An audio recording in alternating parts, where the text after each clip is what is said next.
Boa tarde, gostaria de agradecer a todos pela presença. E antes de eu iniciar, a gente tem que falar que o colóquio vai ser gravado, então todos aqueles que se manifestarem no período das perguntas estão concordando em ter sua apresentação, sua manifestação gravada e posteriormente divulgada no canal do YouTube do IFGW Play. Então é com grande prazer, eu gostaria de apresentar o professor Jorge Maxas, que é professor titular do IFT, é um professor super conhecido de todos, muito querido, e que é membro também da Academia de Ciências do Estado de São Paulo, formou vários alunos em várias áreas, em várias universidades, e ele trabalha basicamente na interface entre gravidade e mecânica quântica, e também já publicou em vários artigos e periódicos de relevância, como na Science e na Nature. Então, fique à vontade, Jorge, muito obrigado pelo convite, ter aceitado esse convite. Muito obrigado. Bom, agradeço muitíssimo a atenção e vocês estarem aqui para me ouvirem, né? Eu ainda não sei quais são esses artigos na Science e na Nature que eu tenho publicado.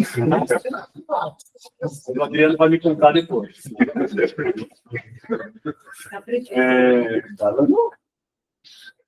Bom, o seminário ele foi projetado para vocês, se tiverem dúvidas, vocês interromperem e fazerem as perguntas, tá? Porque a gente vai sair daqui, a gente espera que vocês saiam com alguma impressão do seminário, mas a gente também vai sair com feedback de vocês. É importante para a gente esse feedback.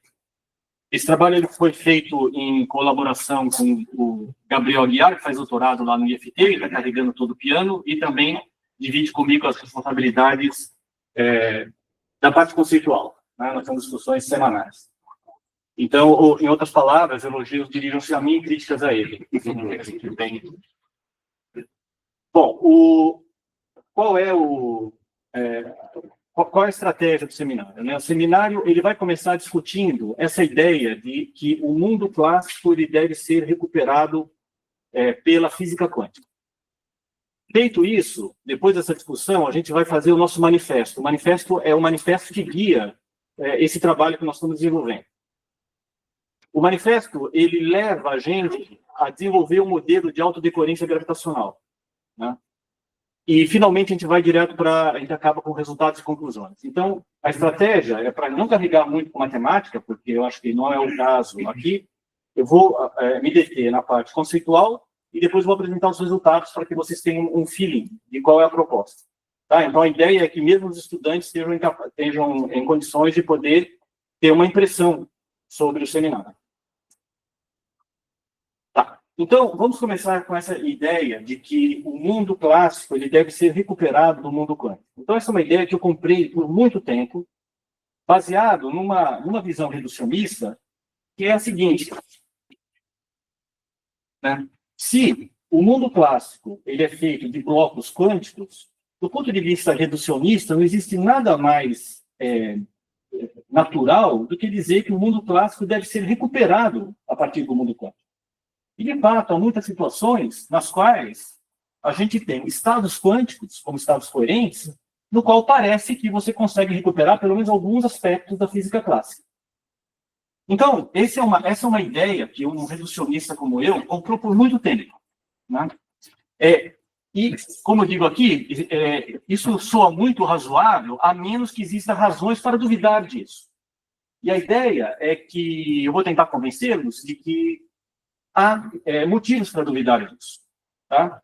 Então, vamos ver. Na verdade, assim, a gente só foi confrontado com esse trabalho pelo inevitável que a gente viu que não havia como contornar argumentos que eu vou apresentar aqui para vocês.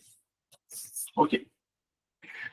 Para eu fazer isso, eu vou ter que pedir 10 minutos de paciência para vocês. Né? Esses 10 minutos é de metrologia. Quem assistiu meu seminário aqui no IMEC, eu acho que vai achar talvez entediante, mas são só 10 minutinhos. É essencial esses 10 minutinhos? Não, não é essencial. Porque eu vou discutir unidades de medida. Mas é uma espécie de feng shui.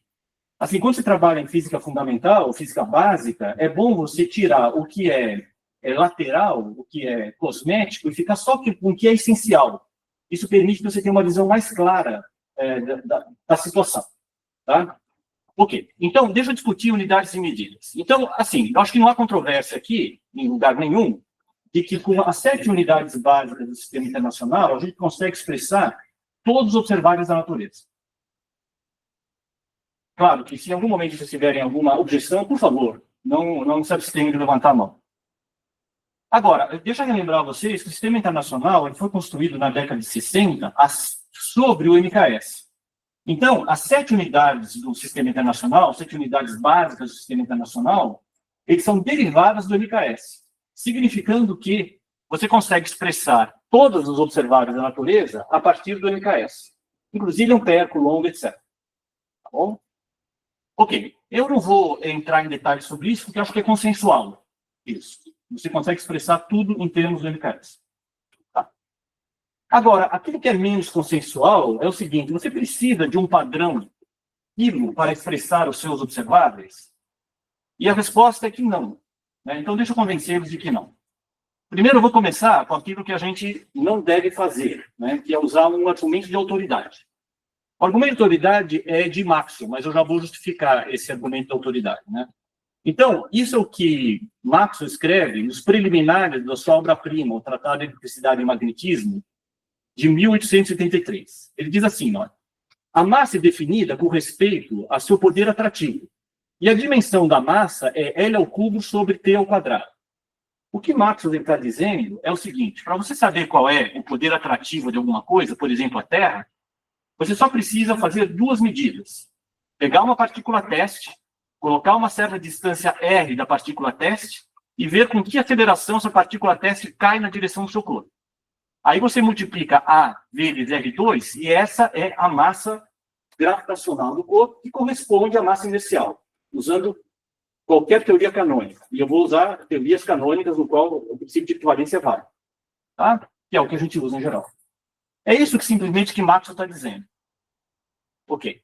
O que acontece é que a gente, usando o sistema internacional, a gente costuma expressar a massa em quilos e multiplicar por esse G, que é um fator de conversão. Apesar desse nome pomposo, constante de gravitação universal, ele nada mais é do que um fator de conversão que converte uma unidade, que é a unidade que Maxwell dizia desde 1833 e antes, de que essa é a unidade de massa e aquilo que a gente entende por quilograma.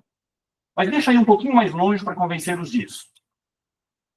O quilograma ele foi introduzido 70 anos depois da morte de Newton. Newton nunca soube de quilograma. Ele não precisou de nenhum padrão de 1 quilograma em Paris para poder fazer nenhuma previsão de nenhum observável. E até hoje, nenhum padrão de observável que a gente faça, a gente precisa desse padrão de 1 quilograma em Paris, apesar de ser conveniente. E é conveniente por quê? Ele é conveniente porque ele foi introduzido, antes de eu falar sobre isso, algo como 70 anos depois da morte de Newton, na Revolução Francesa, somente por motivos comerciais. O fator de conversão, que converte a unidade de massa em quilograma, foi introduzido 150 anos depois da morte de Newton. G, ele foi introduzido 150 anos depois da morte de Newton. G ele foi introduzido em 1873. Quando Maxwell escreveu o que ele escreveu, G não existia. Então, G não pode ser algo necessário para você expressar os seus observáveis. E, de fato, não é. Ele é só um fator de conversão. De fato, como G não existe na época de Newton, o próprio Newton ele expressa sua força de gravitação em unidades em que G é igual a 1, porque não havia G igual a 1, porque G só não é 1 se você precisa converter as unidades básicas de massa em unidades derivadas, como o quilograma. Se você não tem o quilograma, você não tem fator de conversão, você não tem G.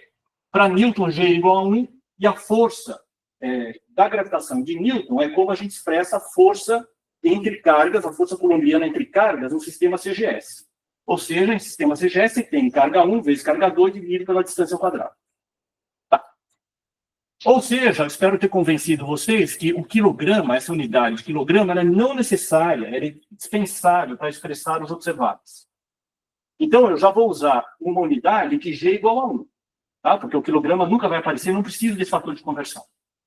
Aquilo que pode ser um pouco mais... Bom, isso já é um pouco, talvez, um pouco surpreendente para alguns, até, inclusive, foi para mim, quando eu descobri que Newton não sabia de G. Mas aquilo que pode ser um pouco mais surpreendente é o fato de que, em espaços-tempos relativísticos, você não precisa de unidades de distância. aquela unidade de 1 metro, que também está em Paris, você pode dispensá-la. E por que em espaços-tempos relativísticos? Porque, olha, por mais que a gente diga que a relatividade é uma teoria e as outras teorias também estão em pé de igualdade, existe uma hierarquia para isso. Porque você não consegue construir uma teoria se você não sabe a priori quem é o espaço-tempo. Mas você consegue construir espaço-tempo sem ter teoria alguma. Então, a ordem com que a gente faz física hoje é, primeiro vem o espaço-tempo, se ele é relativístico ou não, Galileu relativístico, e depois vem a teoria que você constrói sobre esse espaço-tempo. Então, dentro desse esquema, eu quero mostrar para vocês que você não precisa da unidade de distância para expressar as suas observáveis. Somente de uma unidade se vocês tiverem espaço-tempo relativístico. A única unidade que você precisa é de segundos. Para eu provar isso, nada melhor do que dizer o seguinte: existe um protocolo que você consegue medir distâncias, por exemplo, o tamanho de uma régua. Essa régua aqui tem um certo tamanho, evoluindo no tempo, e você consegue medir essa distância somente usando relógios. Como que você faz? O protocolo é o seguinte: você deixa um relógio parado na extremidade esquerda, ele só evolui no tempo. Você dá um kick. Eu estou medindo, digamos, essa distância aqui. Eu pego o relógio, um está aqui na extremidade esquerda. Na minha extremidade esquerda, na de vocês. Né? Aqui. A outra, você dá um kick dessa extremidade para lá. Né? E esse relógio vai levar um tempo para chegar aqui. Ele mede um tempo próprio, que é o tempo tal 1. Quando ele chega aqui, alguém dá um outro kick. E como não existe padrão de kick, então ele pode levar qualquer tempo até aqui. Por exemplo, tal 2.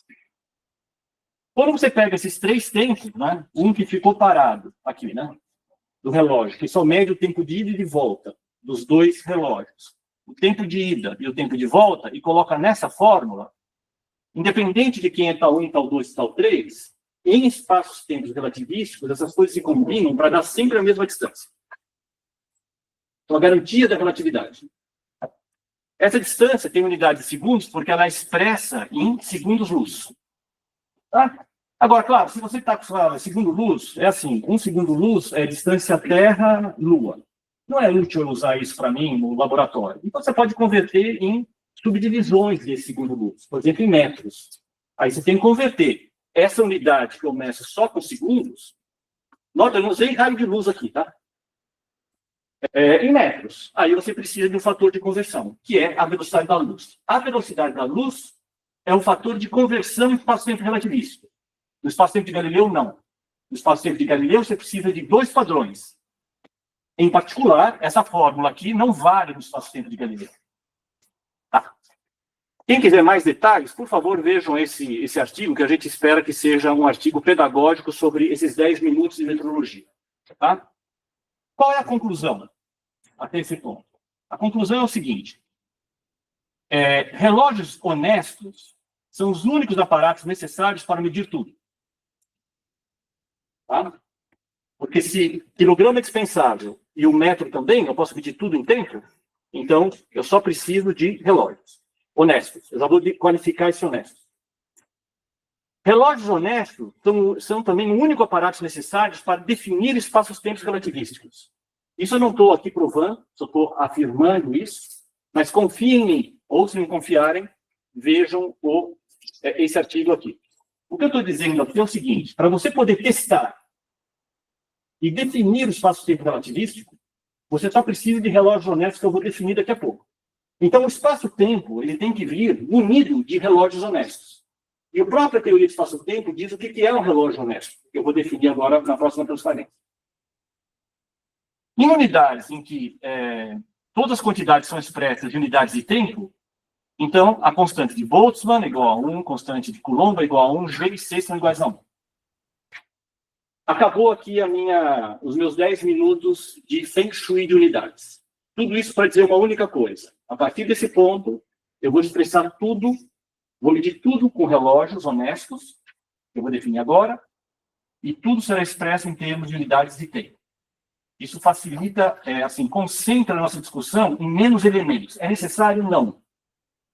Mas ajuda muito a diminuir o número de elementos necessários que eu preciso para a discussão posterior. Então, enquanto eu abro isso aqui, vocês têm um tempo para pensar e reclamar.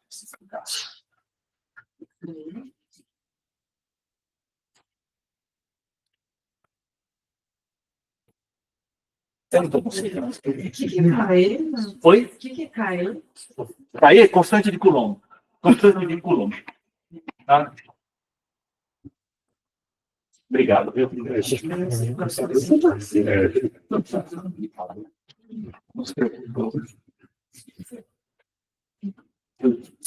Eu aprecio a física experimental. Ele me conhece, sabe? Verdade. Tá.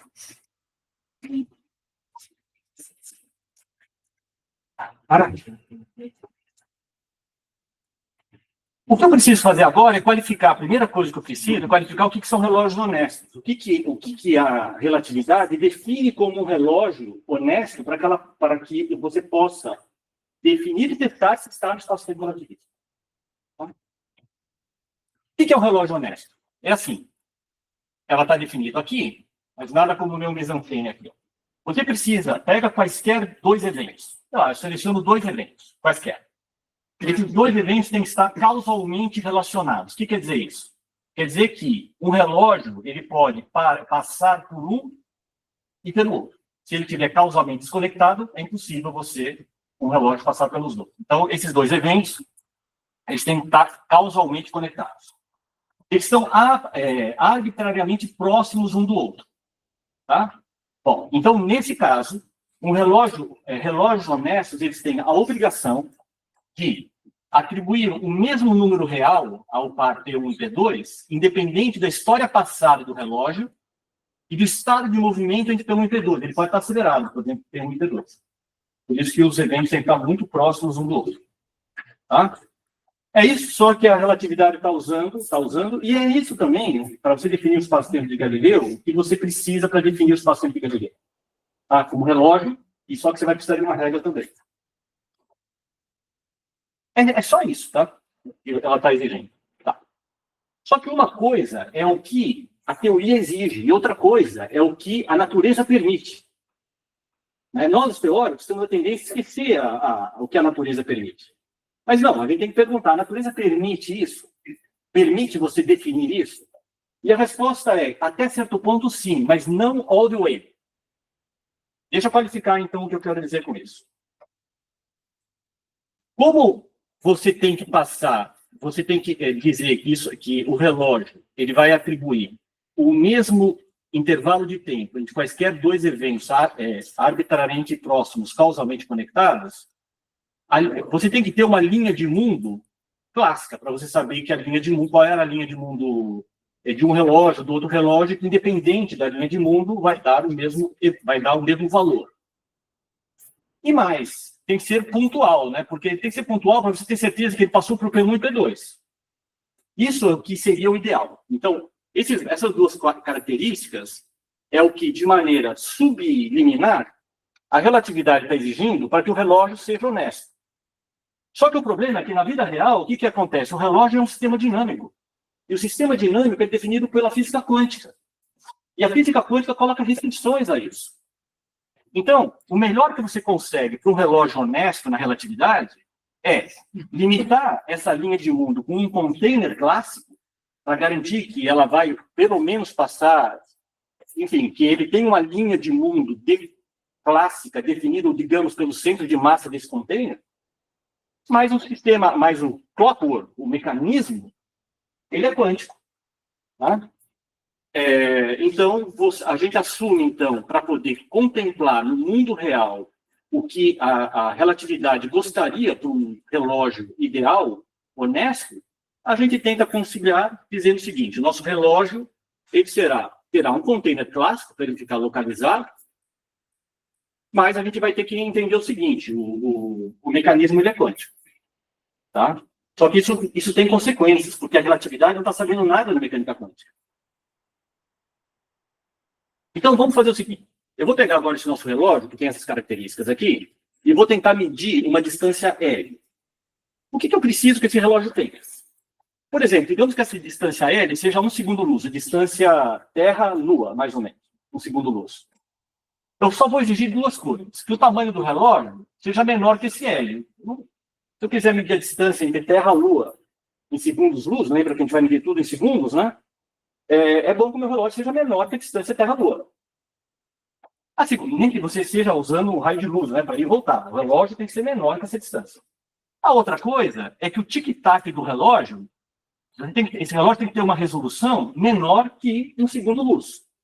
Né? Porque se eu quero medir 1 segundo-luz, a minha resolução não pode ser de 10 segundos.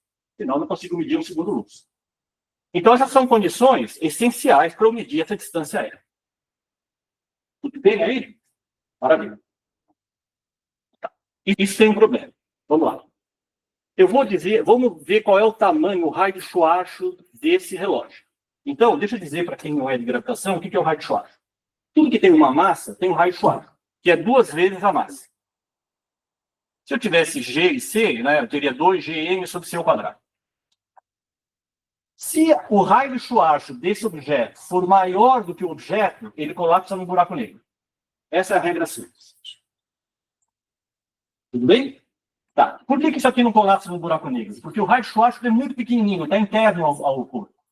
E aí ele não colapsa no buraco negro. Mas se ele fosse maior, se ele fosse tão denso que ele fosse maior, a massa fosse gigante, e fosse maior que isso aqui, ele colapsaria no buraco negro. Tá. Então é isso que é o raio de Schwarzschild. O raio de Schwarzschild do relógio é escalado pela massa, como tudo, de uma estrela, da gente, de tudo. A massa do relógio é maior do que a massa do mecanismo, porque o relógio é mecanismo mais container. Acontece que a mecânica quântica ensina uma coisa muito importante, essa teoria de mecânica quântica de relógios, que é, se você quiser que o seu relógio tenha uma resolução ΔT, ele vai ter que ter uma energia, uma massa, maior que esse valor, H cortado sobre ΔT.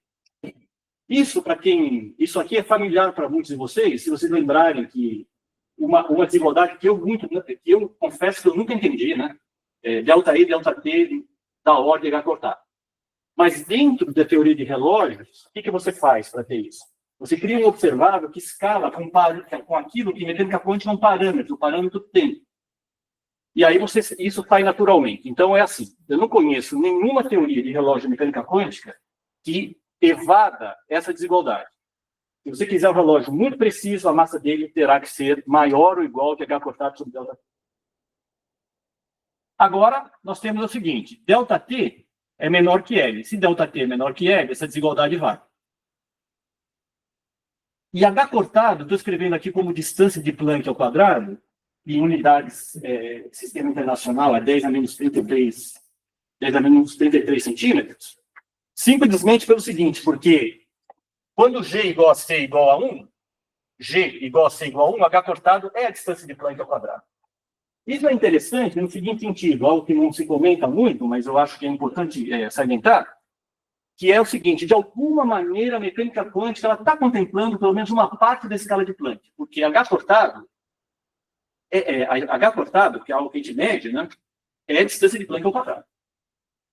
Ok. Mas isso aqui, assim, só um comentário lateral, escrever H cortado como LP ao quadrado, simplesmente é pegar a distância, a definição de distância de Planck ao quadrado e fazer G igual a C igual a 1, você tem, que é raiz de H cortado.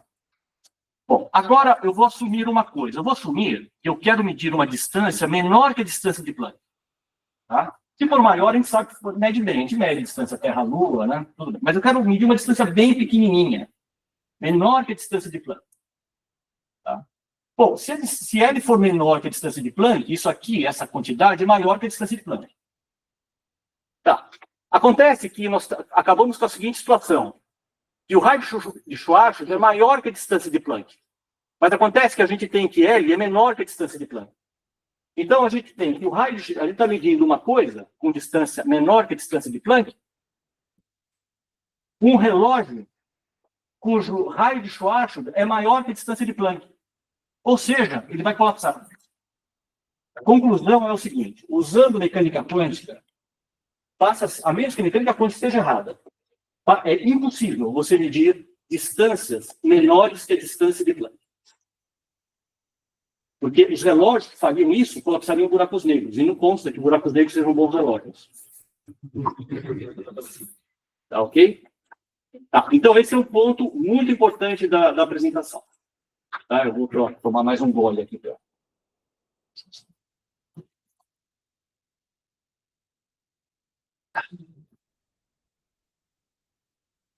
Então, é o que eu disse aí, né? Para medir distâncias menores que distâncias de Planck, para medir distâncias menores que a distância de Planck, os relógios deveriam ser tão pequenos e pesados que eles colapsariam em buracos negros. Ok. Então, qual é o manifesto?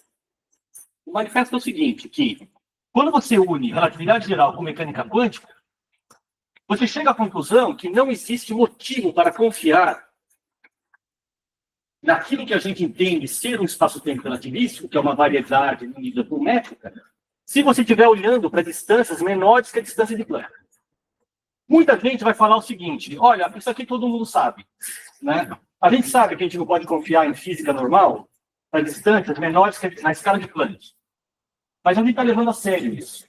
E se todo mundo realmente levasse isso a sério, por exemplo, não faria, eu acho, teoria de strings, que supõe distâncias menores ou da ordem da escala de Planck em espaços-tempos suaves, como o de Minkowski. Então, assim, é como o princípio de equivalência, né? Todo mundo sabia que o princípio de equivalência, ele dizia que corpos caíam do mesmo jeito, com a mesma aceleração na Terra. Mas entre isso, você levar a sério isso, all the way, vai uma certa distância. Então, quem vai querer agora, no resto do nosso seminário, é levar isso a sério. A gente não vai levar a sério a definição de espaços-tempos como sendo bem descritos pela relatividade, se você estiver olhando para escalas da ordem ou menores que a escala de Planck. Tá. Em particular, leis que dependam de quantidades cujas grandezas sejam menores que a escala de Planck são ilegais. Né? Leis que dependem de quantidades em que o espaço-tempo que ela foi definida não vale, são ilegais. Tudo bem aí? Tá bom. Então, agora vamos ver qual é a consequência disso em mecânica quântica. Bom, a pergunta é, será que a mecânica quântica é aplicável para massas maiores que a massa de Planck? Então, se a gente for, do meu ponto de vista, tudo isso, é assim, eu não conseguia colocar nenhum vínculo para impedir que as equações de partícula livre fossem proibidas para partículas com massas maiores que a massa de Planck. Eu ia all the way com mecânica quântica e depois tentava descrever a física clássica a partir disso. Mas vamos ver se isso é verdade. As equações relativísticas de uma partícula, elas são todas definidas, são caracterizadas por um único parâmetro, que é o comprimento Compton. O comprimento Compton da partícula é quem define a equação a que ela deve obedecer. Será que dá para a gente medir, então, quem é lambda barra diretamente, se a massa for maior que a massa de Planck? Olha, se a massa for maior que a massa de Planck, o comprimento Compton é menor que o comprimento Planck. E a gente acabou de chegar à conclusão que a gente não pode confiar, a gente não tem como medir essa quantidade para distâncias menores que a distância de Planck. Como que eu vou, então, definir uma equação cuja quantidade eu não consigo medir? Não dá. Segundo passo, a gente pode pensar o seguinte, não, vamos calcular isso indiretamente. Vamos indiretamente usar gravitação para isso. Porque é como a gente usa para medir a massa disso, via gravitação. A gente não usa o comprimento Compton disso. Tá. Então, a segunda estratégia é a seguinte. Vamos inferir primeiro quem é a massa. Vamos primeiro medir quem é a massa, gravitacionalmente, e depois inferir lambdas. Mas então vamos ver de novo como a gente calcula a massa. Como a gente mede a massa na vida real. De novo, agora não temos a planeta Terra, mas temos aqui uma massa M. Você precisa de duas coisas. Você precisa ter uma partícula teste a uma certa distância R bem definida e garantir que o momento das duas massas seja nulo. Essa é a prescrição para você medir massa em gravitação. O problema-chave é que momento e posição, aqui para essa estratégia, que momento e posição são variáveis quânticas incompatíveis. E mais, assim, eu já cometi esse erro no passado, e eu quero chamar a atenção para vocês, que é o seguinte. Eu pensava, não, mas espera um pouquinho, se eu começar, tudo bem, mas aproximadamente eu posso começar aqui com um pacote gaussiano. E eu sei que se eu tenho um pacote gaussiano, né, eu posso, digamos, ajustar esse pacote para ter alguma incerteza na posição, alguma incerteza no momento, mas não é o fim do mundo também. Eu tenho alguma certeza. Não. O que quer dizer por não? Ter um pacote gaussiano garante que é o seguinte: se você medir o momento, você sabe onde ele vai cair. E se você medir a posição, você sabe qual a probabilidade de ter um certo intervalo. Mas, no momento que você mede a posição, você perde completamente a sua informação sobre o momento e vice-versa. Você não pode inferir o resultado, você não pode inferir o valor do observável pelo que você mediria, pelo valor do observável, se você o medisse. Esse foi um grande erro do Einstein no EPR. Né? Qual foi o grande erro de Einstein? Né? Ele queria saber, bom, na versão pelo menos de bom, né? Ele dizia o seguinte: olha, eu consigo medir a projeção do momento numa direção e direção ortogonal de uma partícula, medindo a projeção, né, o SZ, por exemplo, da partícula diretamente e inferindo esse G, esse X, pela partícula que estaria emaranhada com ela. Isso é ilegal. Tá. Então, o ponto é, para quem é especialista em mecânica quântica, já entendeu o que eu estou falando. Para quem não for, para estudantes, notem.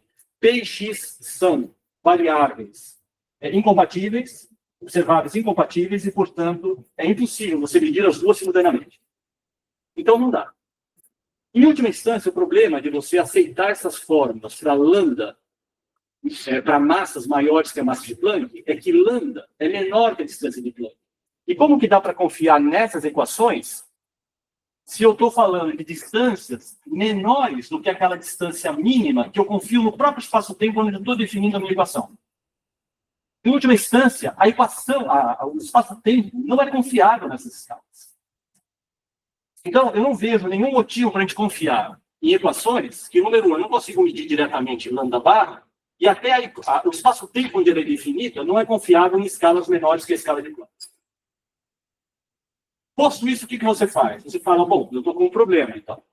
Se eu não posso confiar nas equações de uma partícula para massas maiores que a massa de Planck, como que eu concilio isso com o mundo que a gente mede tão maravilhosamente?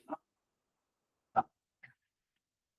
O que eu digo aqui? Que a mecânica quântica teria que ser ajustada para descrever partículas livres com massas maiores que a massa de Planck.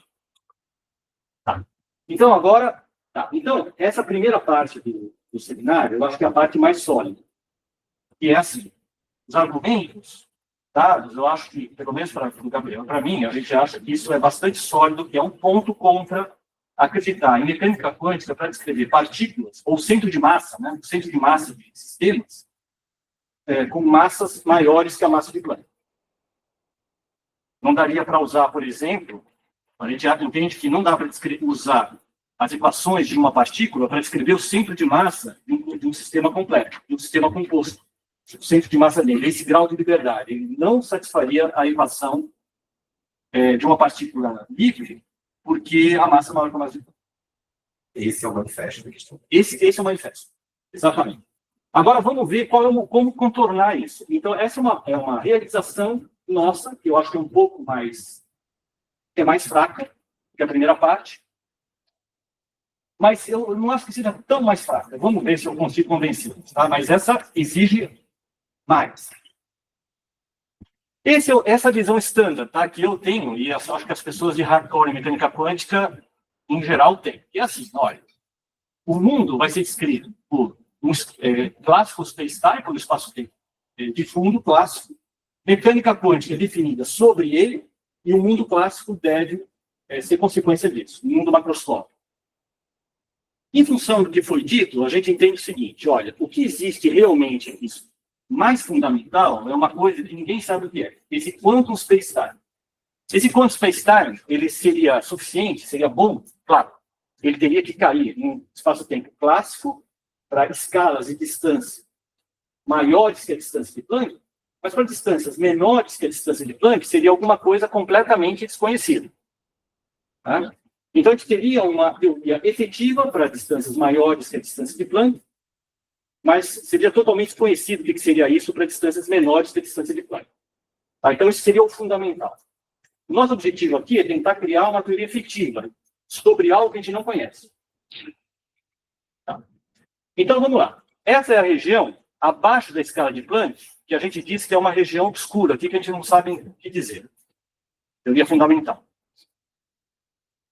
Tá. Se você, por outro lado, está com escalas de distância maiores que a distância de Planck, bom, a gente faz física com escalas de distâncias maiores que a escala de Planck. A gente tem muito a dizer sobre isso.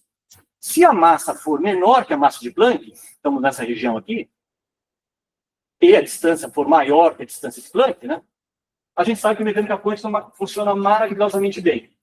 E está aí uma coisa, né, diante de fatos, a gente não tem argumentos. Então, a gente vai assumir mecânica quântica nessa região.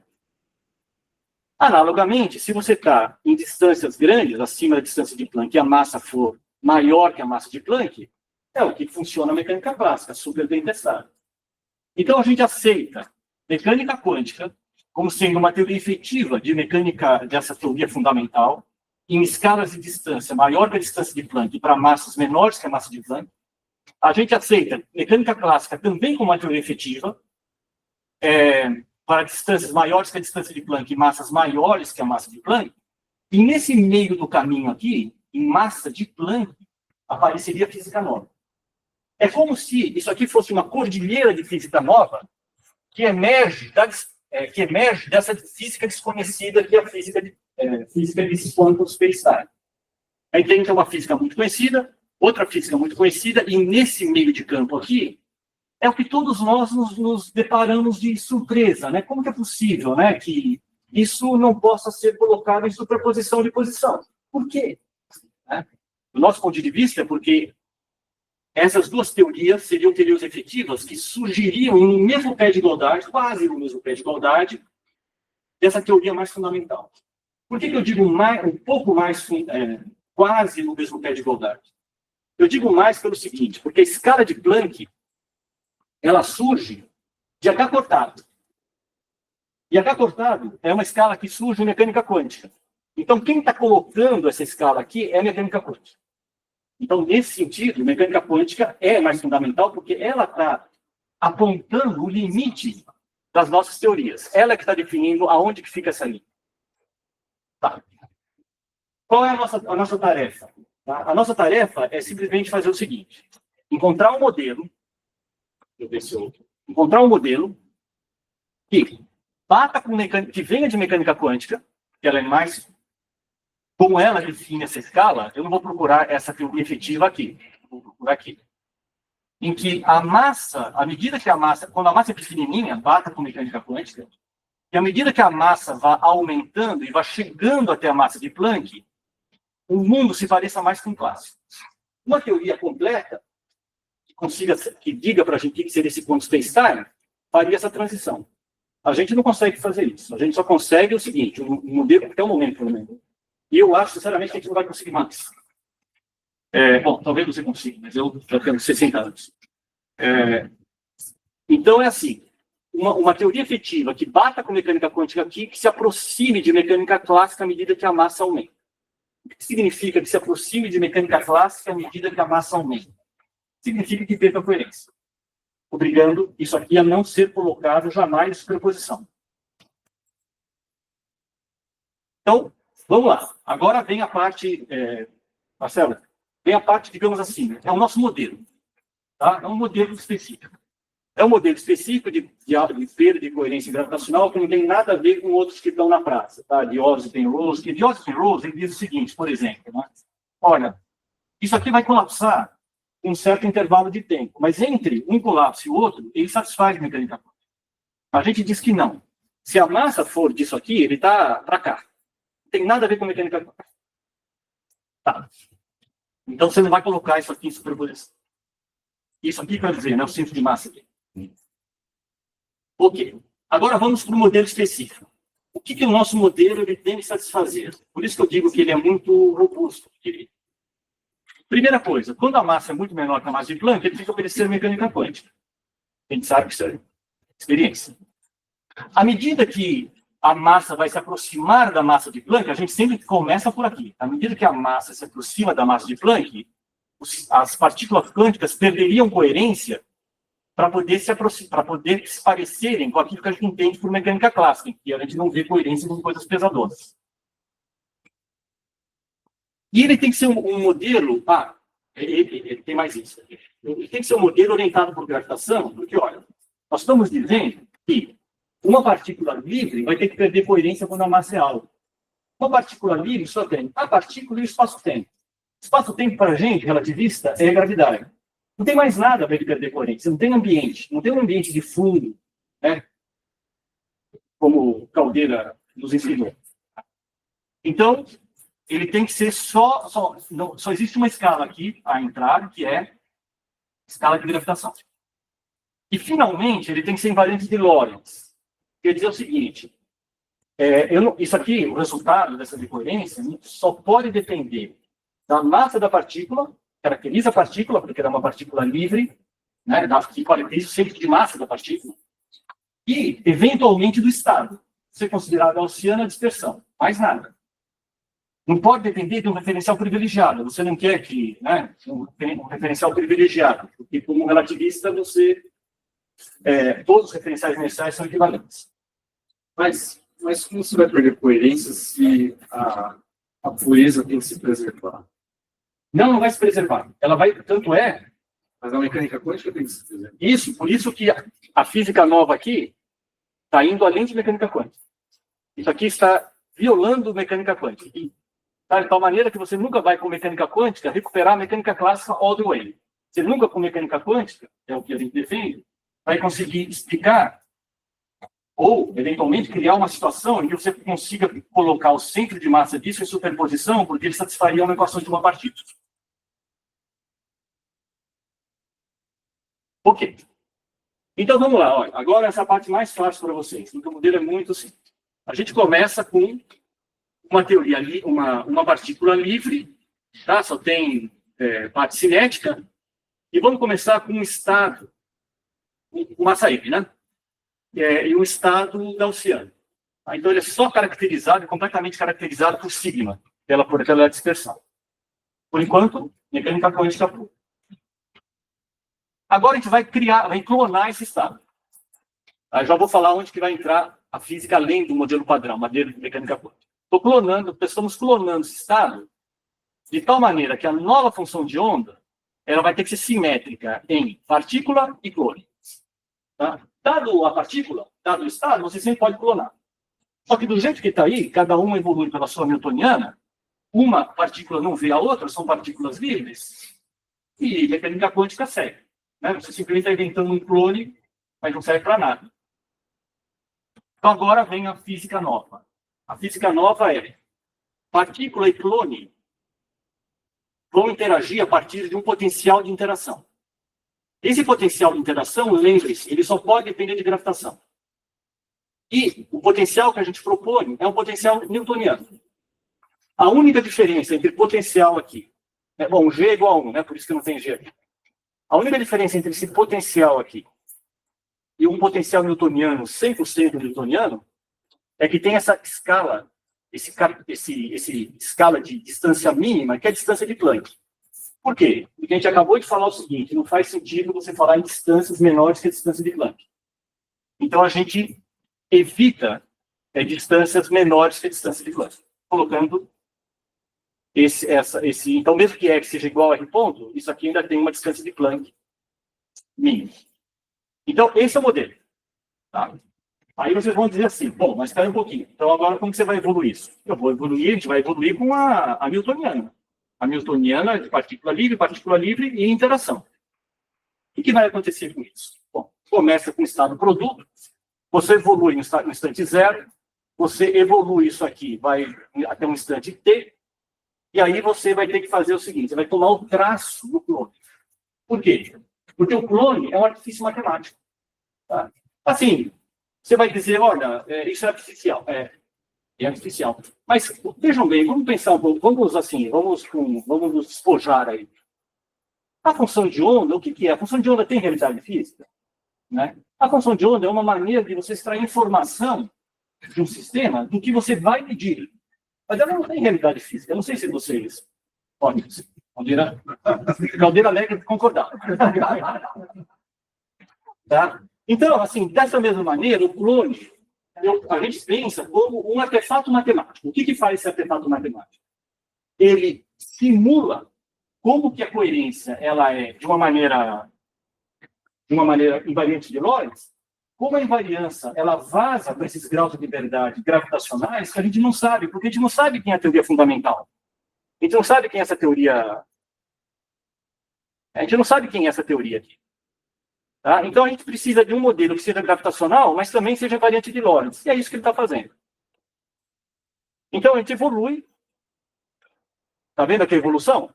E aqui tomou o traço nos graus de liberdade do clone. Schwinger-Kelvin é uma coisa muito similar. Como? Variável do lado do Schwinger-Kelvin, que tem estatísticas quânticas, fora do equilíbrio. Olha, Você dobra as variáveis. então, mas eu posso afirmar uma coisa que eu não conheço, mas eu posso afirmar uma coisa para você.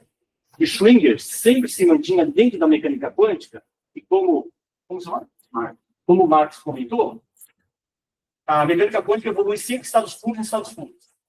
Aqui, você está evoluindo um estado puro em estado misto, porque esse erro é misto, porque informação da partícula vaza para esse clone. A Schwinger-Kelvin é mecânica quântica com banho térmico. É. Interação quântica com banho Tá. térmico. Só que aqui, nota, quando você coloca um banho térmico, eu não sei, eu não conheço a teoria. Mas, assim, nesse caso aqui, você não tem um referencial privilegiado. Por exemplo, em caldeira alegre, em geral, você tem um substrato, um referencial privilegiado. Né? Por exemplo, o referencial do laboratório, onde você tem um banho térmico, por exemplo. Né? O referencial do banho térmico. Aqui, não. Aqui você não tem esse referencial privilegiado. Então, não importa em que referencial você esteja, você vai subir na partícula, no referencial de repouso dela e fazer isso, porque essa escala de distância de Planck aqui, é uma escala fundamental, que seria a escala que você usaria em qualquer referencial inercial. Ok. Agora, posto isso, o que falta dizer? Né? Falta mostrar os resultados. Então, a gente só vai mostrar os resultados agora. Aí eu vou tomar mais um gole d'água.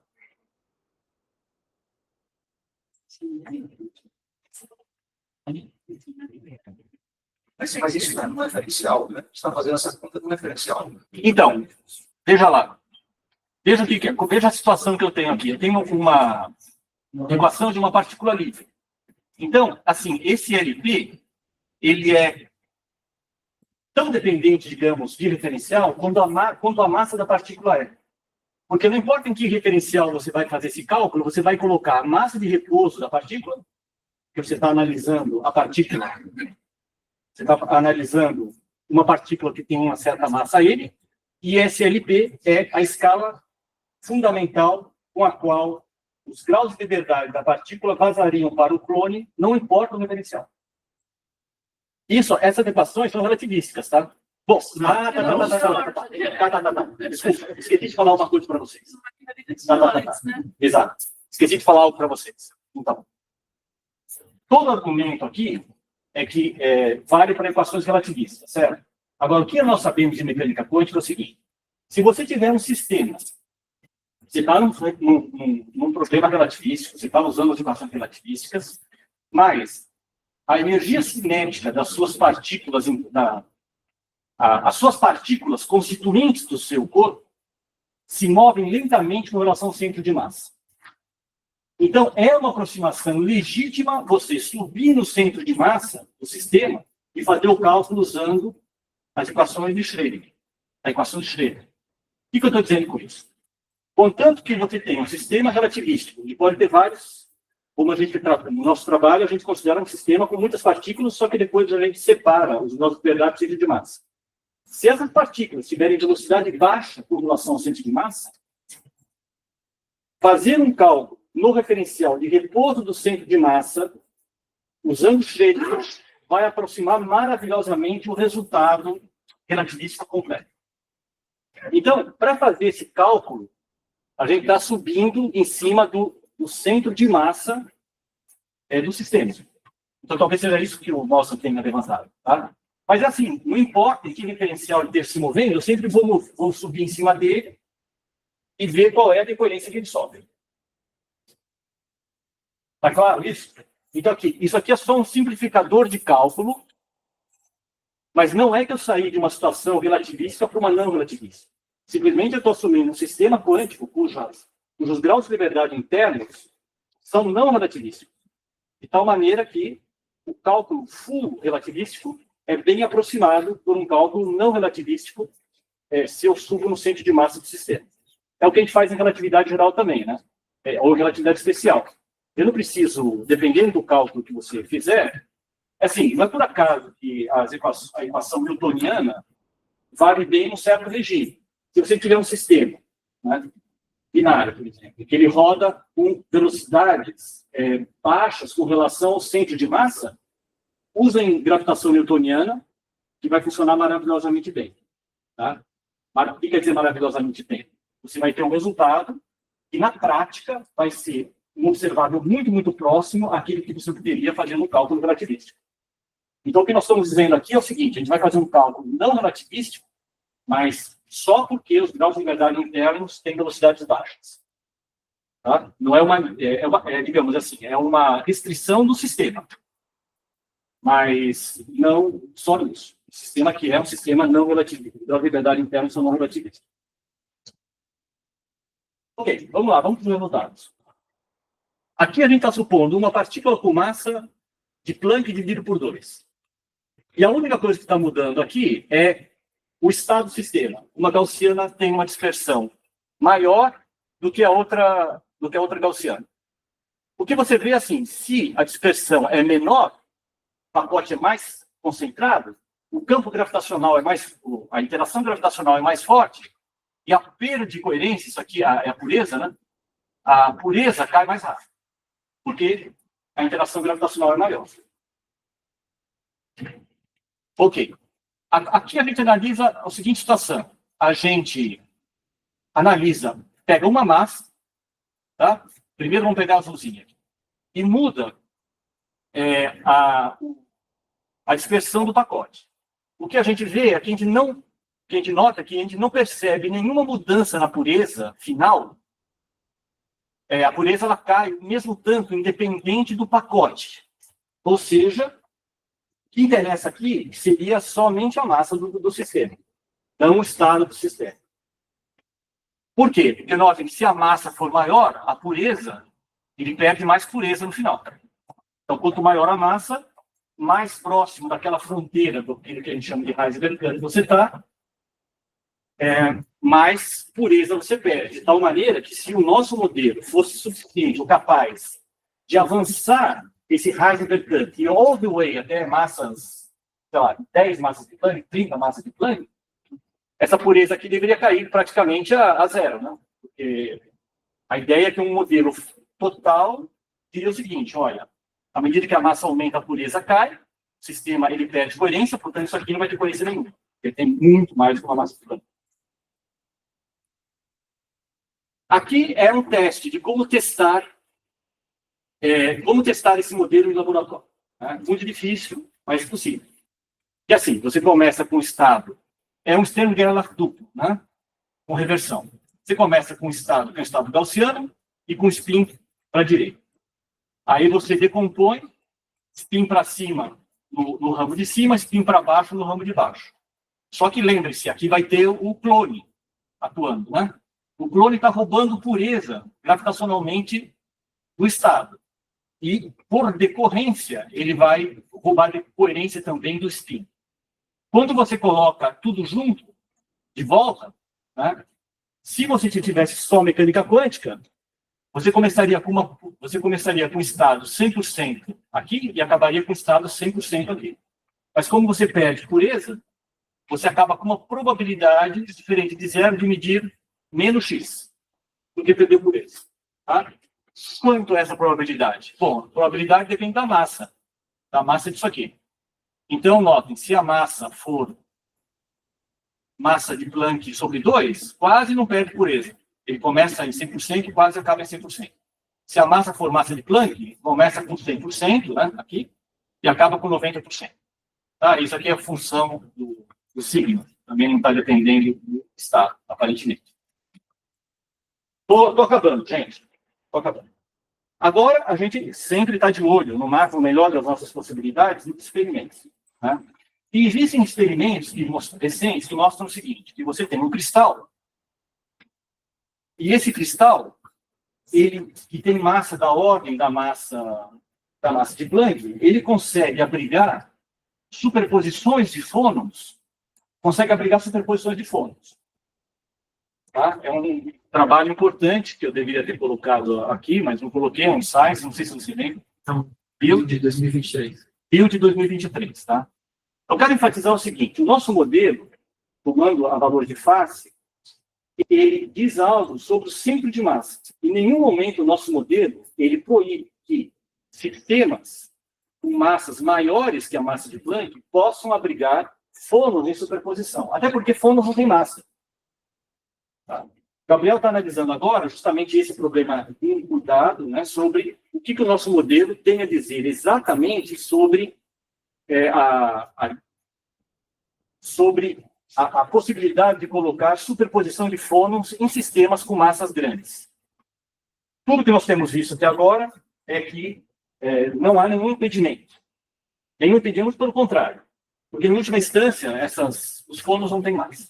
E as energias dos fônons é quase nada. E lembre-se, quem escala a perda de coerência é a energia. E a energia do fônon é nada.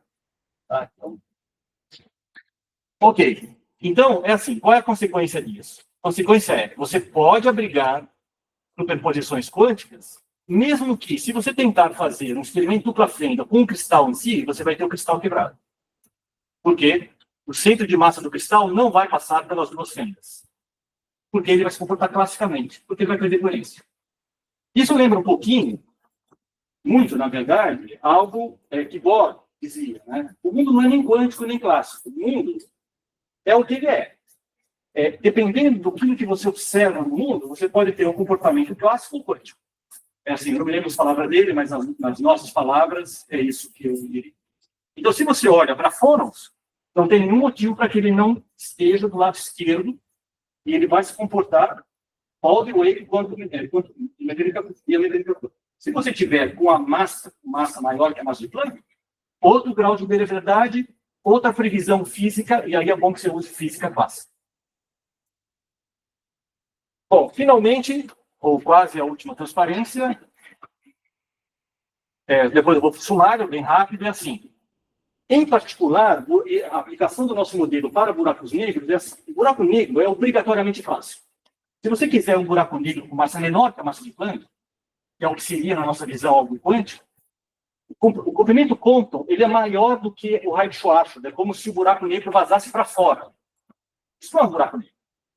Tá? Então, o buraco negro tem sempre massa maior que a massa de Planck para o comprimento Compton estar dentro. Tá? Então, do nosso ponto de vista, ele é uma solução clássica de uma equação clássica, que são as equações de Einstein. Isso não proíbe que uma perturbação do buraco negro, né, que são, na verdade, quase fônons, né, são quase modos normais, esqueci, enfim, são modos normais que perdem energia, então são normais, porque eles vão perder energia, né? Quase normal. Isso, modos quase normais. Modos quase normais, porque eles vão perder energia. Se você tiver uma amplitude que vá com escala e com raiz de H cortado, né? H cortado tem distância ao quadrado, raiz de H cortado é a escala da amplitude que você não pode desprezar a mecânica quântica. Essas ondas gravitacionais emitidas seriam, então, superposições coerentes de gravitons nesse sentido, que seriam soluções de Laplaciano de H-mini igual a zero, que é uma equação que você pode quantizar perfeitamente, assim como a equação do eletromagnetismo, e aquilo que a gente mede no mundo gravitacional seria um estado coerente. Aí não existe nenhum motivo pelo qual você não possa quantizar gravitons, né? E dizer como que essas coisas interagem entre si é outra história. Tá? É gravitação quântica full, daquela parte obscura preta. Ok. Tá. Conclusões. Mecânica quântica se aplica a partículas de energia com massa menor que a massa de Planck. Mecânica clássica se aplica a partículas com massas muito maiores que a massa de Planck.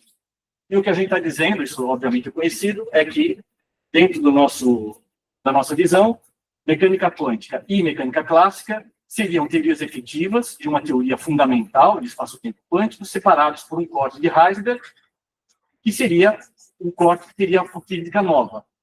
E as partículas quânticas livres, à medida que elas se aproximem desse corte, elas perderiam coerência, se parecendo cada vez mais com mecânica clássica.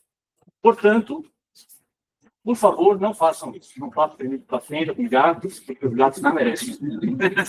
Bom, agradeço muito.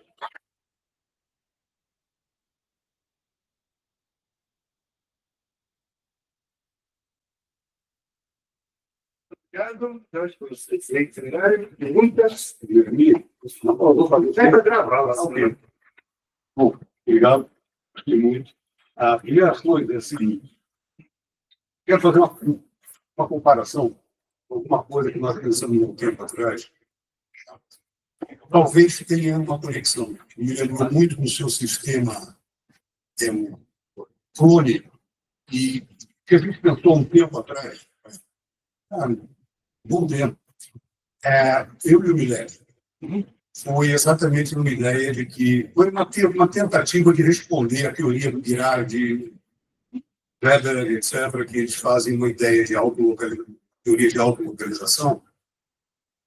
E o que me inspirou naquela lenda que a gente teve, que eu não concordava com a abordagem, é que se você fizesse alguma hipótese no sistema macroscópico, não pensei em nada de gravitação. Simplesmente pensando em separação de centro de massa e coordenada relativa, eu pegar um pouco o macroscópio, de alguma forma, assumir que haja quebra da invariância internacional, eu acoplo o grau de liberdade interna ao centro de massa. Então, eu poderia tratar, por exemplo, graus de liberdade interna, mais ou menos como o seu sistema clone. Então, a gente traçava exatamente os graus de liberdade interna para justificar uma certa autolocalização. Então, exatamente uma quebra de coerência. Então, nesse caso, o que poderia quebrar, nesse caso, a invariância internacional? Isso que eu ia perguntar. Aí ele poderia responder. Que tal gravitação? Não sei, a gente nunca investigou isso. Mas a ideia era simplesmente porque a teoria do Dirac, etc., eles têm duas escalas, uma escala de tempo e uma escala de comprimento. Então, a gente falou assim, não, tudo bem. De alguma forma, se eu simplesmente disser que há uma quebra da invariância internacional, eu consigo explicar isso. Então, não precisava daquelas hipóteses mesmo, mas estava uma coisa diferente.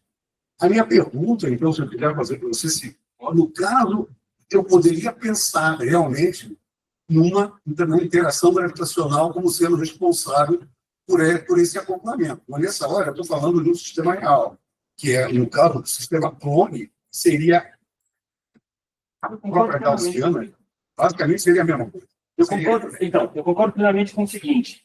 Aqui a gente não tem quebra de invariância translacional. Isso garante o seguinte, que se você tiver na ausência de potenciais externos, o seu centro de massa ele é inercial.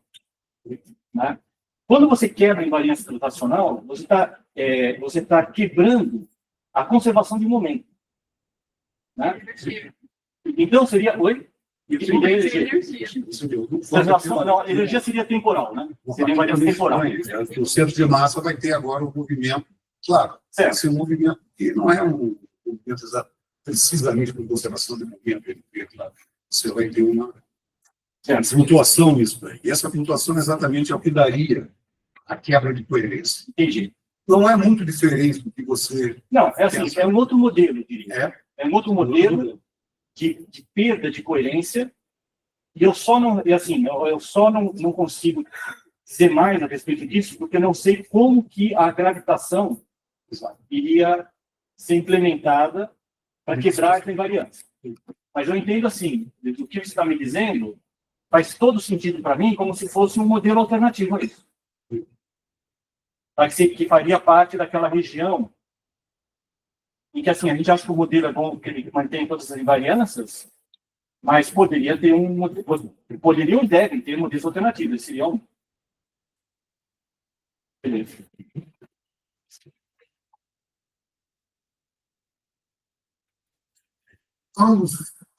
Teve um artigo dos anos 30, de Matvei Bronstein, o primeiro artigo sobre Bronstein, que ele diz que são idiomas diferentes, mas o conteúdo é mais ou menos isso, que no formalismo quântico usual, a gente sempre considera que o sistema quântico é o detector clássico. Claramente, a segunda linha de princípio é uma aproximação. Everett, ou muitos mundos relative state, praticamente existem. Se o detector também é um objeto quântico, só que é um objeto semiclássico. O artigo de Bronstein, em idioma moderno, diz que o emaranhamento quântico entre o sistema e o detector, que não pode existir para a aproximação canônica, é sempre maior que a escala de Planck. Emaranhamento? O emaranhamento entre o sistema e o detector. O que significa o emaranhamento ser maior que a escala de Planck? Significa, no artigo dele, ele fala que, para ter o resultado canônico, você precisa de ter a interação entre o sistema e o detector muito, muito menor da massa do detector. Isso aqui é a aproximação, que com o princípio de equivalência é impossível. Acho que eu não entendi essa parte. Vamos lá, deixa eu só comentar o seguinte.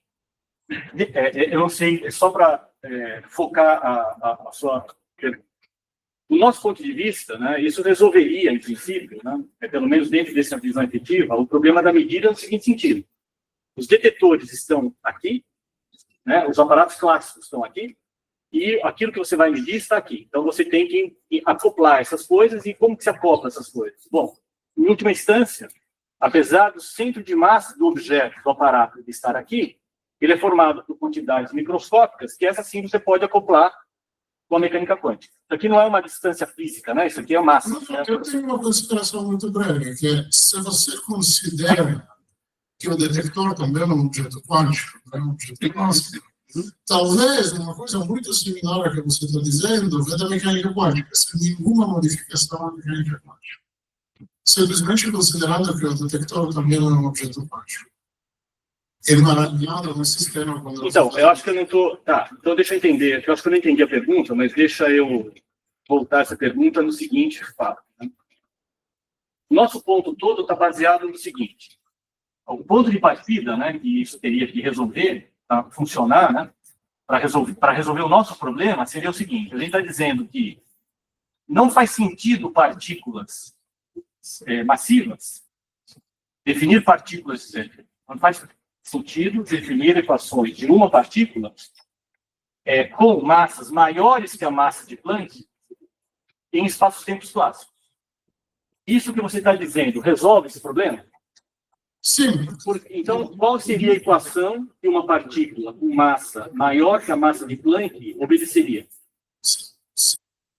Não seria um sistema fechado, seria um sistema... Não. Mas aqui é aberto. Aqui nós temos uma... Desculpa, concordo. Aqui é fechado, justamente. Então, nós estamos aqui. Qual assim, para você fazer mecânica quântica all the way, você precisa começar definindo o seu estado livre, para depois definir a interação. Se você não tem na newtoniana quem é a parte livre, para depois definir a interação, eu não sei fazer física. Então, isso é teoria da perturbação. Não é isso. Não é perturbação, porque eu posso resolver isso de uma maneira exata. É que antes de você falar que um sistema está acoplado a outro, você tem que definir o que é o sistema sem acoplar. Por isso que está aqui essencial. Depois, se você vai resolver por perturbação ou não, é um outro problema, dependendo se o problema é difícil ou não. Você pode resolver o problema, existem problemas que resolvem sem perturbação. Então, assim, para você falar que um sistema está acoplado com um detetor, antes você tem que dizer quem é o sistema livre, para depois colocar a interação entre o sistema e o detetor. E aqui eu estou dizendo assim, nós estamos levantando um problema para já definir o sistema livre. se uma partícula tiver massa maior que a massa de Planck. Ok, Bronsted diz que sistema livre com interação gravitacional não existe. É uma contradição em si. Mas eu acho que mais o sistema livre com interação gravitacional. Eu não sei bem o que ele está dizendo, mas assim, ele está escapando de mecânica quântica?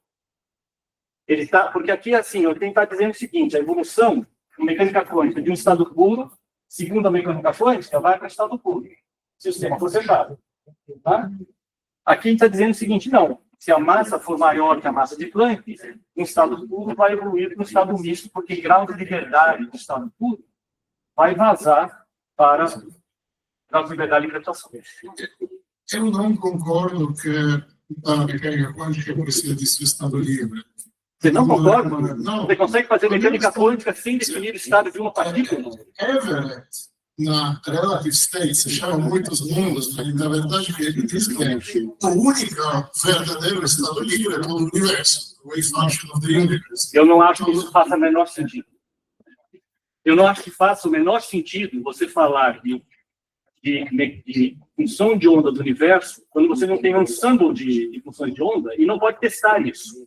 Porque quem é o seu aparato que vai colapsar o universo? Então, informações do William DeWitt, coisas assim, eu sequer entendo o que estão falando.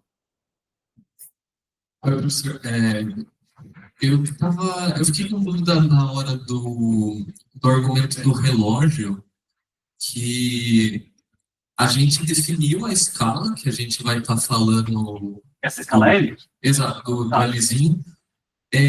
A gente falou que o relógio do tamanho pequenininho colapsaria para um buraco negro. Só que a gente falou que o relógio pequenininho ele colapsaria para um buraco negro.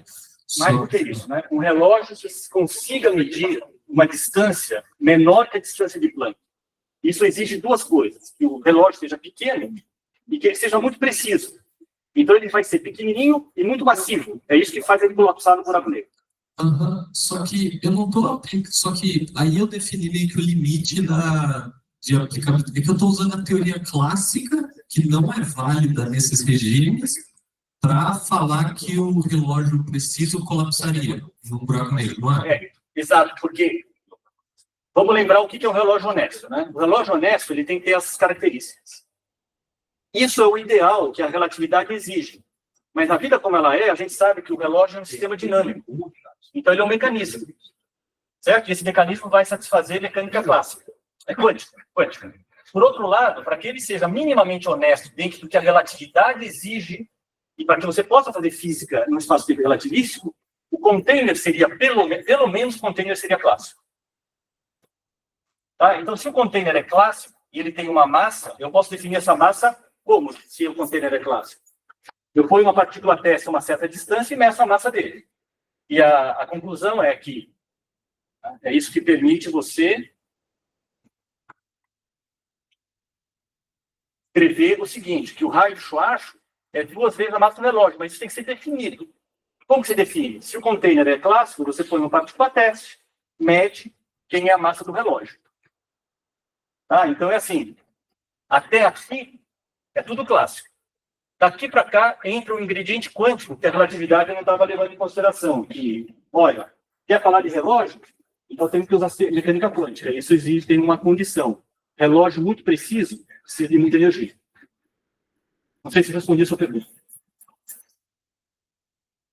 Tudo bem? Se te ocorrer mais alguma coisa, você volta, tá?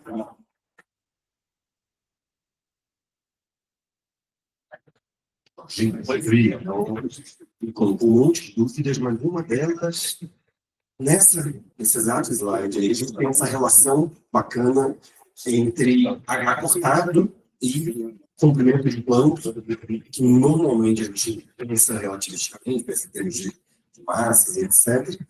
Mas, se a gente pegar essa relação, é o que o pessoal na ótica quântica gosta de pensar como short noise. Então, pode ser legal tentar transferir essa conversa. Você diz essa aqui? Exato, raiz. HLQ. É ali a sua incerteza igualmente distribuída entre as quadraturas do campo, etc. Então, talvez despir um pouco de aleatoriedade à conversa, possa trazer outras consequências interessantes das perguntas que você está se fazendo. Concordo plenamente, Marcelo. Assim, uma das coisas que a gente não analisou ainda, tá? Temos outras, digamos, coisas mais básicas para analisar, mas é assim, qual a consequência de tudo isso dos espelhos do LIGO? Que é o que você, no fundo, deve estar em mente, talvez, né? Então, é assim, o que você falou está dentro do nosso radar. Está no radar, mas nesse momento eu não tenho nada a dizer para você a respeito disso. Tá? Mas, super relevante. Só Tá. Tá, ok. O LIGO é bonitinho. Não, o LIGO, ele é claro, é assim. Tem pessoas que dizem, um grupo em particular, ele diz assim, para você entender o LIGO, você precisa usar mecânica quântica. Deixa eu voltar para um campo, que me é mais familiar, porque antes de ver isso, a gente viu o trabalho de 2023 do Bill. Então, o que eles falam lá? É uma ciência que eles falam assim, olha, a gente consegue colocar superposição de fônons em cristais que pesam massa de Planck. Tá? E daí eles inferem algo. Inferem que, olha, então a gente infere que esse cristal está numa superposição, que o centro de massa do cristal estaria numa superposição de posição. Se isso for verdade, então, se essa inferência fosse verdade, isso colocaria pressão sobre a gente. Por outro lado, eles mesmos falam o seguinte, olha, a gente não está quantizando o centro de massa. Né? Então, assim, dentro desse mesmo espírito, a gente gostaria de olhar o que eles estão dizendo no LIGO, o que o Uru, etc., pessoas estão dizendo exatamente, e como que eles estão inferindo essa superposição de posição, já que eles não estão quantizando o grau de liberdade do centro de massa. Porque, do nosso ponto de vista, é assim, sabe, eu não sei quanto a você, mas eu estou meio convencido do seguinte, a gente não está aqui para dizer o que a natureza é, a gente está dizendo aqui para dizer quais são as previsões. E dependendo da situação, você usa uma teoria ou outra. Né? E assim, enquanto você não quantiza o centro de massa, você não pode dizer nada sobre o centro de massa. Ou se você não está analisando esse grau de liberdade, você não pode dizer nada sobre, você não pode inferir algo que você não mediu. Palavras utéricas, né? Non-realized experiments, unperformed experiments, give no results. Né? Mas a gente gostaria de entender exatamente o que eles estão falando. Então, enfim, é isso aí. E assim, tem um ruído, né, que eu acho que o Marcelo está se referindo a isso, esse short noise, que ele é de origem quântica, tem a ver com quantos fótons passam, quantos fótons ocorrem. Isso. Então, ele tem natureza quântica. Agora, daria a dizer que... Porque eu perguntei explicitamente isso para o Bruno, né? Escuta, vem cá, você está dizendo que para entender mecânica quântica, para entender os espelhos do LIGO, você precisa de mecânica quântica. Aí tudo bem. Mas você está inferindo disso que o centro de massa de 5 quilos, não sei quantos quilos são, 20 quilos, 40 quilos, estão em superposição de posição, falou, é o que eu estou inferindo. Uma coisa é o caráter quântico da luz que está interferindo. Exatamente. É o que eu acho, exatamente o que a gente acha.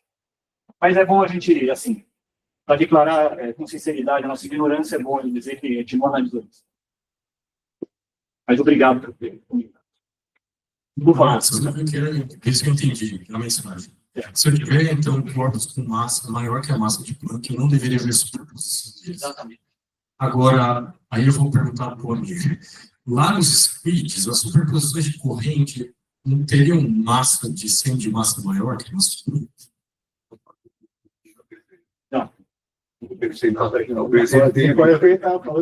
Qual que é a massa de Planck e massa de próton? Massa de Planck 10 a 20, 10 a menos 5 gramas. Sim, né? Quanto dá isso em massa de próton, Gabriel? Não, 10 é 19. 10 é 19. Eu ia comentar, você tem experimento de interferência, de franja de interferência de macromoléculas. Isso. Que são muito longe, mas ainda está longe. Muito longe. 10 a 20, pronto. Exatamente. Então, assim, a coisa mais próxima disso que a gente está tentando são experiências de levitação. A gente tem que esperar experiências de levitação com massas da ordem da massa. Eles estão tentando ir nessa direção, justamente porque eles querem testar esse tipo de coisa. Limitação de sistemas, para isolar o sistema. Né, para ver como que ele se comporta, colocar ele no estado puro e deixar ele aqui. Mas estamos longe disso. Última pergunta.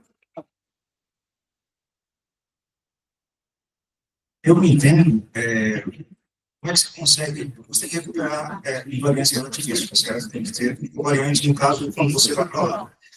Mas, Tá, só uma coisinha. você passa, deixa eu fazer Só um segundinho, Ricardo. Só para eu me localizar. Você está dizendo para cá? isso. Como é que você consegue recuperar isso do seu modelo? O seu modelo não é. Tem uma LP lá. LP é referencial. Mas você não é referencial. Eu entendo como você recupera a invariância de Lorentz desse lado com o seu modelo. A gente não recuperar nada desse lado. Para você recuperar algo, a partir daqui, desse lado, você teria que conseguir escalar essa região de física nova all the way. E a gente não sabe fazer isso. O que o nosso modelo está dizendo é o seguinte: olha, existe um problema para interpretar a mecânica quântica com massas da ordem da massa de Planck, e o sinal de que há um problema, que há um Heisenberg cut, que você não pode usar mecânica quântica all the way, aparecerá quando você testar a mecânica quântica com massas da ordem da massa de Planck. Quando você se aproximar com massas menores, mas indo para massa de Planck, quando você se aproximar em massas de Planck, dessa ordem, você vai ver que a partícula vai perder coerência, mesmo que não interaja com nada. Mas você vai perguntar do lado esquerdo. Não tem invariância de Lorentz? Não, o lado esquerdo tem, porque o lado esquerdo a gente está fazendo. Tá. Entendi seu ponto.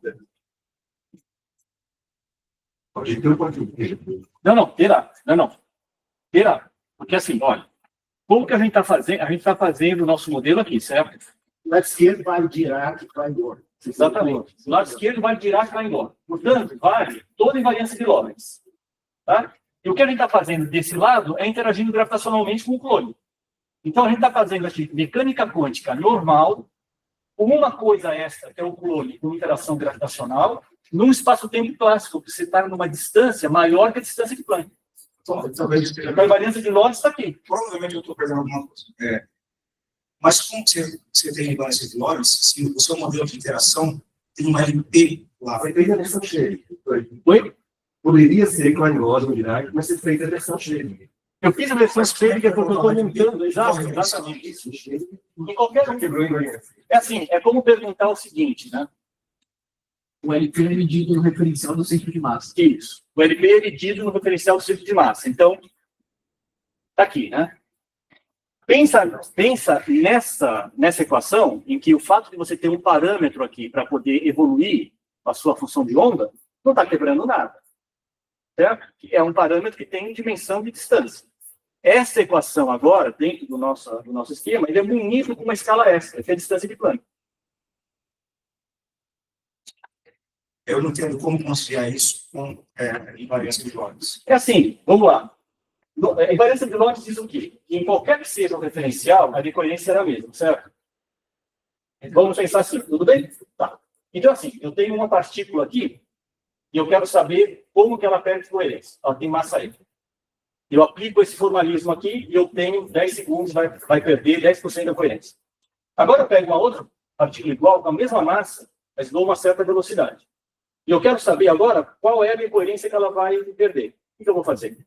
Eu vou subir no centro de massa, porque eu estou com uma equação, eu faço o cálculo de equação de Schrödinger, então eu tenho que estar parado no centro de massa, porque é lá que vai valer a equação, é lá que a equação de Schrödinger vai ser uma boa aproximação da equação relativista. E nesse referencial, eu vou fazer o mesmo cálculo. O mesmo cálculo com a partícula parada. Eu vou falar, olha, esse cara aqui vai ver que vai perder 10% de decoerência no mesmo intervalo de tempo do que antes. Agora, o que esse cara vai falar de quanto tempo perdeu a coerência daquela partícula? Transformação de Lorentz usual. Você exige, então, que exista um referencial onde as partículas que compõem o sistema tenham velocidade pequena ou não? Só para fazer o cálculo, porque assim, aqui nesse ponto, eu só tenho uma partícula que está descrevendo o centro de massa, Né? Se eu tenho um sistema composto grande, um átomo, ou um cristal, coisa assim, você, para poder aplicar a equação de uma partícula, você tem que decompor o centro de massa do resto. Tá? Como não tem nenhum potencial externo, não há problema de fazer isso. Certo? Então, contanto, o centro de massa existirá. E esse centro de massa vai percorrer uma linha inercial, como em física clássica. Contanto que o meu sistema interno, como no cristal, não tenha velocidades internas relativísticas, a gente vai usar bem Schrödinger, que é o que o pessoal de matéria condensada faz maravilhosamente bem, não porque eles estão no regime, não porque eles estão fazendo a conta, eles estão fazendo isso porque é legítimo. Essa conta, ela é relativística. É que você pode usar a equação de Schrödinger para aproximar um cálculo que seria full relativístico. Porque você está no diferencial do centro de massa e as velocidades são não relativísticas. No fundo, você não está assumindo que você está no espaço-tempo de Galileu. Você está assumindo que, em boa aproximação, a equação de Schrödinger falha. Então, a gente sabe que o espaço-tempo continua sendo um Mas eu relativo. posso fazer o seguinte, imaginar um sistema onde não dá para fazer isso. E isso você pode. Aí a gente teria que, não poderia usar a equação de Schrödinger, a gente teria que usar uma outra equação, Relativística mesmo, isso. relativística, full relativística. E aí o que a gente faria? De novo, a gente faria isso. A gente subiria no centro de massa, só que aí para descrever o sistema, quando você esteja no centro de massa, tanto faz o sistema relativístico ou não. Né? Contanto que você possa subir no centro de massa, né, você vai descrever o centro de massa muito bem de uma maneira via equação de Schrödinger. Vamos fazer a seguinte pergunta. Eu inverto a pergunta para você. Né? Em que situação uma partícula livre não pode ser descrita por uma equação relativística? Mas não é partícula livre que você está falando. Não, estou falando partícula livre aqui. Nossa, aqui é partícula livre. Mas para falar de partícula livre, você precisa falar de centro de massa, que é partícula. Você é a próxima partícula. Exato. Mas não é bem esse caso que a gente está discutindo. Né? Está discutindo um caso que você falou só de cima do centro de massa. Eu imagino que você, então, dizendo isso, subindo em cima do centro de massa, e esteja considerando sistemas mais complexos do que só a partícula. Você sempre precisava falar de centro de massa. Então, no caso particular que a gente analisou no trabalho, a gente tem um sistema que tem um centro de massa bem definido, em que as partículas relativas com relação ao centro de massa têm velocidades baixas, e a gente mostra explicitamente, não tem spin, sistema sem spin, e a gente mostra explicitamente como você pode decompor o centro de massa dos graus de liberdade interna, os demais graus de liberdade interna. E aí, tá, o centro de massa satisfaz a equação de Schrödinger. Tá.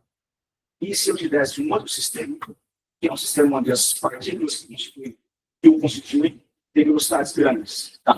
Então, não é que não dá para que as velocidades, elas são grandes, mas elas podem não estar toda na mesma direção, isso que eu estou dizendo. Não, exato. Você não está falando que isso, né? É uma coisa muito rápida. Né? Tá? A minha afirmação é a seguinte, agora essa é uma afirmação... Então, esse seria um referencial, então, que as suas partículas estariam todas em velocidade baixa, por exemplo. A minha afirmação agora é uma afirmação mais frágil. Talvez alguém de mecânica quântica queira, possa indulgir, como o Gabriel. A minha afirmação, vendo física conceitualmente, agora, eu vou tentar responder a sua pergunta baseada nos conceitos que eu conheço de física. Tá? Então é mais frágil porque tem a testar. Contanto que eu não esteja acoplando, as minhas partículas não têm spin, estou desprezando o spin. Tá? Porque eu não quero que elas se acoplem, spin, coisas assim.